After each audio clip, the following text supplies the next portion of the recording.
Thanks for tuning into Talking Point. The case for the chat for the show today obviously centered around geopolitics and whether the geopolitical concerns will weigh in on risk assets in a meaningful way or not. Will oil spike enough to hurt macros within India? And we will at some point of time in the show talk about IT in great detail with our guest. And never mind the corrective moves that we've seen thus far, because of the lack of positive commentary, does IT remain an avoid? Pose all of these questions to Nirav Sheth, CEO Institutional Equities at Emkay Global Financial Services. Nirav, great having you as always. Thanks for taking the time out. I hope all is well. Thank you for having me, Niraj. Now, the pleasure is ours, Nirav. Nirav, what do you do in a scenario like this, which is as fluid as it is right now on the geopolitical front? Well, Niraj, over the last several years, I don't think that we've ever invested in a market where, you move from one concern to another concern, right? You always need to be cognizant of what can impair the structural growth story or inflation outlook or your interest rate outlook.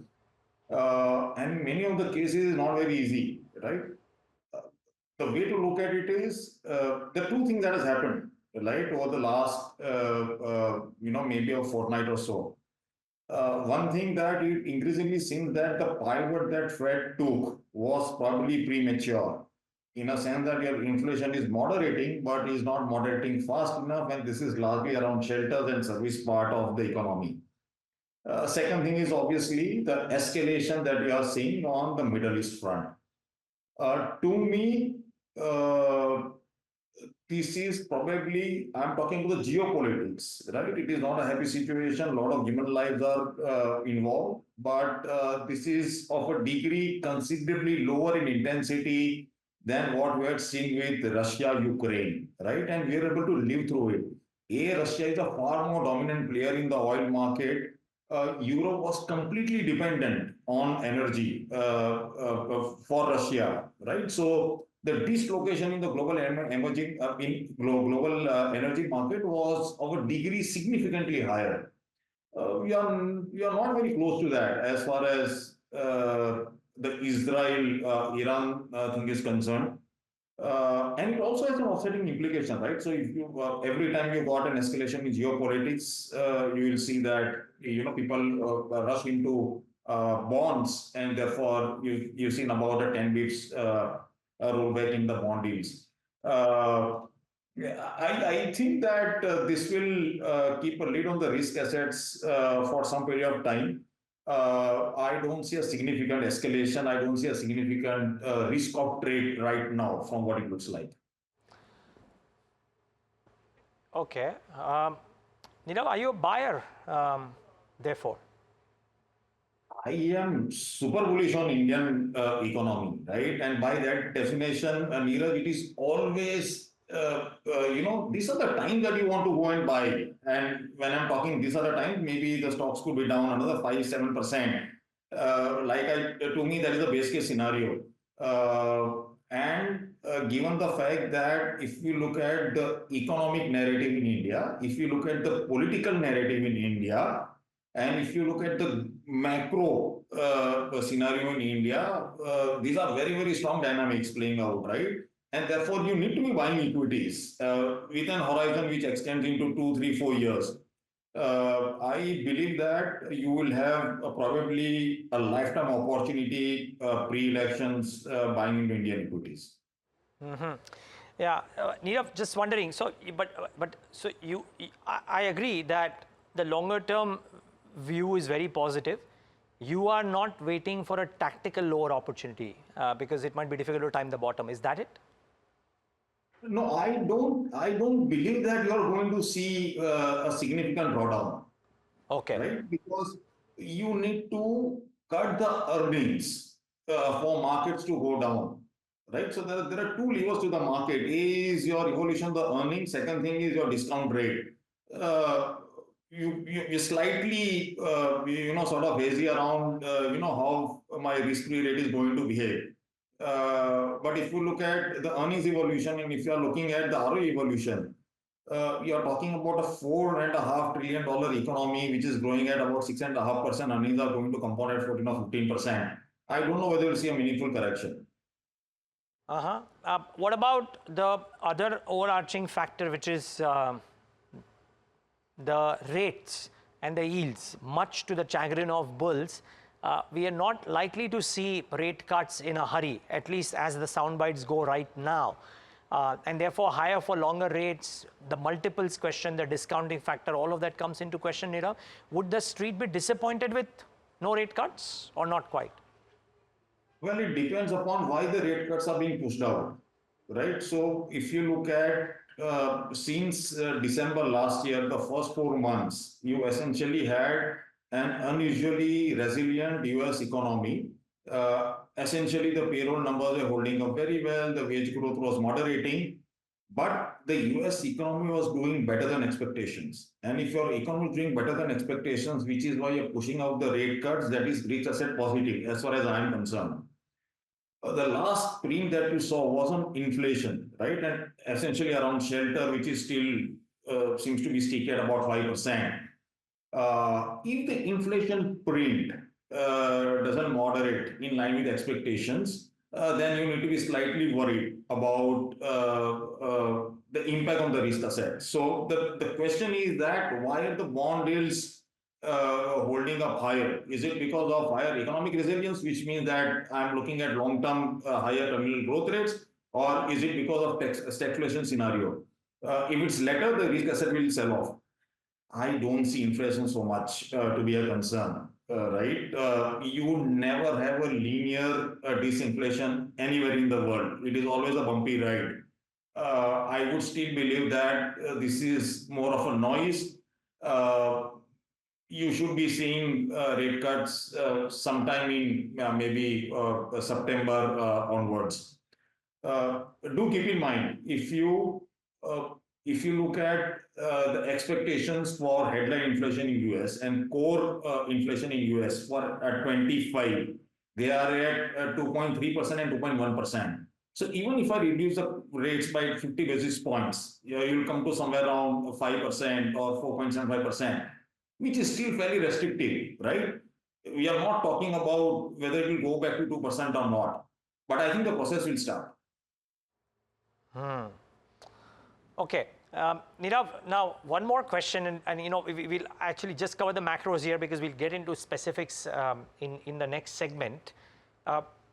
If I heard you say that you do not believe that there will be too much of a downside, but that is ceteris paribus. If indeed the Middle Eastern issues around Israel and Iran escalate, then tactically, I presume, you would wait for lower levels. Would that be a fair assessment or not quite? Yeah, of course. So, in one of the scenarios that I try and build into, so right now it seems to be certainly an escalation between Israel and Iran.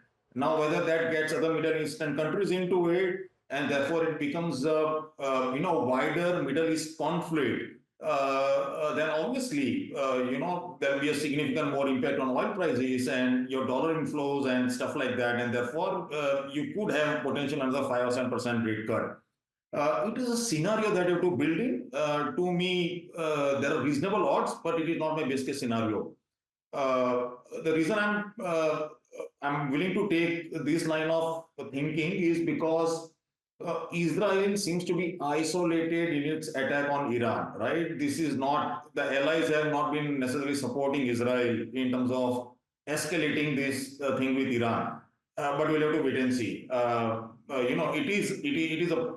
is a possibility with lower odds, which can create a 5 to 7% cut in the markets. Usual has happened in trade on Friday that oil spike has led to OMCs coming off and some of those. But the point with our guest is that some of these dips should be used to buy into. Now, Nirav, I'd like to start off with what is it that you are most constructive on?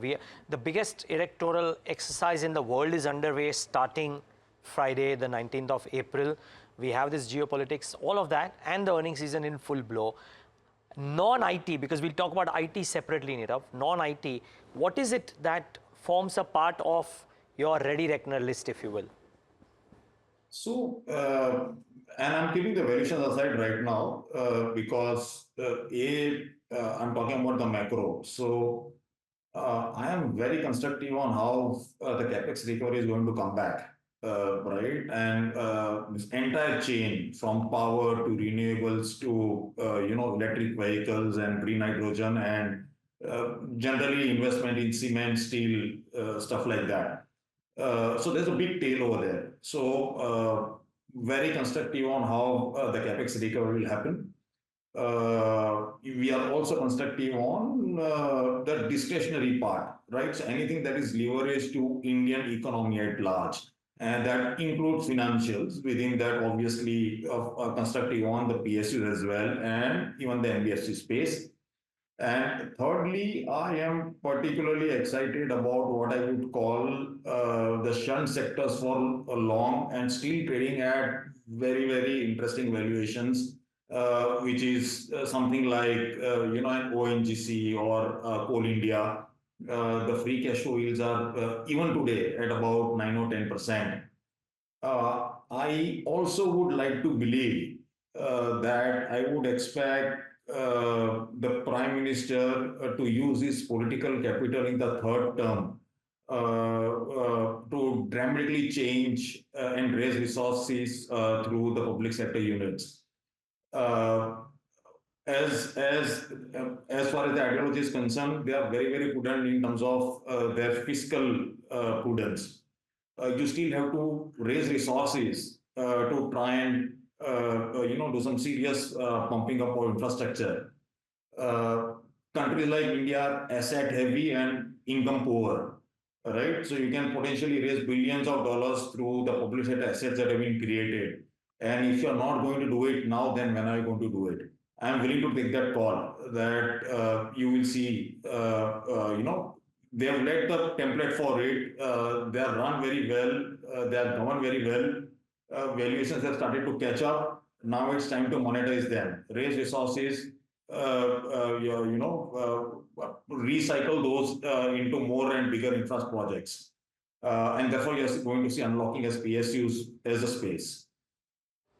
And remember, viewers, Nirav was amongst the first people to give a call way back, I think in 2020. I say this almost every single time, on PSU banks being the outperformers, and boy, did that call turn out to be true. We'll talk about these, but I want to invoke IT before we talk about it, because IT is the newsmaker. And let me first get in my colleague Rucha, who tracks this space very closely, to come in and talk about the key highlights for Infi. And viewers, don't get confused if they sound eerily similar in some fashion to some stuff that even TCS had to say. But Rucha, Infosys, correcting ahead of the numbers, correcting post the numbers, what were the three key highlights for you? Infosys has given a very muted guidance, but the management has mentioned that the first half of next year will be strong on the back of ramp up of the BSNL deals in the BFSI sector, which means that the second half will largely be soft. Second, the deal wins are highest ever, but does that really matter? Because that was the case with TCS as well, and that is not getting converted into the top line. And lastly, clients are opting for more of cost optimization deals, and these kind of deals generally come with tighter budgets, which can impact the IT company's margins, and this implies that there is still pressure on discretionary spends, which even the TCS management had noted on last Friday. Rucha, net, Accenture, TCS, Infosys, as big as it can get, we're not seeing clarity on discretionary spends coming in thus far, right? Yes, that's correct. Okay, Rucha, thanks for giving us a very quick update on this. Now, Nirav, come in on information technology here. It's a sector that's long withstood every test. Is the timing, though, wrong for somebody to take a contrarian call? Well, my sense is, it's a bit of a difficult call. And I believe that the things that are impacting the software sector are not only cyclical but also structural. Now just look at how the captives are building up their base in India, right? So if you look at broad evidences in terms of the real estate space that are being signed up by captives, I would like to believe that captives are outperforming the traditional outsourcing Indian IT companies, right? So that is a part of the growth that is being redirected towards captives away from our homegrown Indian companies. If you look at the mid-cap IT companies, they are outperforming the large-cap IT companies. So my sense is that you got a growth distribution that seems to be happening because there is not too much of differentiation left. So part of the smaller deals are being taken away at the bottom by your mid-cap IT companies, which are probably growing at twice the rate of my large-cap IT companies. And obviously, the captives themselves are insourcing a lot of the work which ideally would have gone to the IT companies. So you need to adjust for that. So if you ask me, I don't have a great view in terms of what my long-term growth rate in free cash flows are going to be, right? So today you're growing at 2 or 3%. The median expectations are the CC growth in dollar terms will be roughly about 6 or 7%. Whether it's going to be 5%, 6%, or 4%, at least to me, it's a bit hazy, number one. To me, a bigger problem also is the fact that when I look at the next 3 or 5 years, I believe that India rupee will be a significantly stronger outperformer. We are already seeing that right now, right? We are one of the best performing currencies year to date after US dollar, right? And this is despite the fact that we are still a current account deficit country, right? So when I look, I mean, just look at the latest print, right? You had trade deficit, which is roughly about $15.5 billion. And I think your service exports are close to about $15.5 billion. So there is a dramatic change in my current account situation and try and forecast that over the next couple of years. So you're potentially looking at a significantly lower depreciation of the rupee. It could even be flattish as you move forward. And that has implications in terms of how you look at the margin outlook for a lot of these IT companies, because there is implicit building of rupee depreciation go forward. All told, I am negative on IT companies given the valuation they are trading at this point of time. And therefore, viewers, at times it may not even matter. I mean, you don't necessarily have to have IT in your portfolio because you don't have benchmarks per se. I mean, unless you're a fund, of course, you don't have benchmarks to meet per se. And even if you do, I mean, unless you're a mutual fund, a PMS a fund is okay to not necessarily stick to those benchmarks and outperform. Nirav, at the start of this segment, you mentioned that you believe that a couple of things could happen. One, some of the PSUs, independent of how hard decisions are taken or no, just the numbers, the dividend yield at which they are present in, etc. ONGC, for example, might do well. And there have been significant upgrades that have come in recent past as well. Is Oil Upstream and ONGC, Oil India, etc., all of them great plays, or do you like ONGC in particular? I'm just trying to think out loud. No, I think I like the entire space. One way, like I said, is I'll never argue that the markets are cheap, right? But you cannot buy a great story cheaply. It is not possible. And if the big corrections come, they'll come because there is a dislocation in earnings. And by definition, that means that the outlook is not too great, and therefore maybe the investment may not be too great as well. To me, I always believe that one way to look at this is that you are bullish on India, you are putting 95, 98% of your portfolio, constructive portfolio.